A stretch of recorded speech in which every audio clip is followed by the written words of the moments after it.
Hi guys, సమ్మర్లో ఎంత మంచి వెదర్ ఉందో చూడండి. చాలా మంచి వెదర్ ఉంది కదా. ఈ వెదర్లో ఏమైనా ట్రిప్స్ ప్లాన్ చేస్తే సూపర్ ఉంటుంది.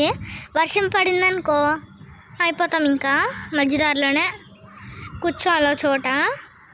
చాలా బాగుంది కదా. ఛానల్కి వ్యూస్ వస్తున్నాయి కానీ సబ్స్క్రైబర్స్ రావట్లేదు గాయ్స్.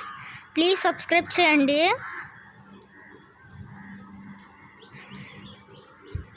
చూడండి ఎంత పెద్దది ఉందో. ఇక్కడ అన్ని చెట్లు ఉంటాయి. ఇక్కడ బోల్ చెట్లు ఉంటాయి, మీకు చూపిస్తాను అటు సైడ్ నుంచి కూడా. చూడండి ఇక్కడ కూడా వ్యూ అయితే అద్దిరిపోయింది. చిన్న చిన్న చినుకులు పడుతున్నాయి. ఇలాంటి వ్యూ అంటే చాలా బాగుంటుంది కదా. చూడండి ఫుల్గా మబ్బు పోయింది.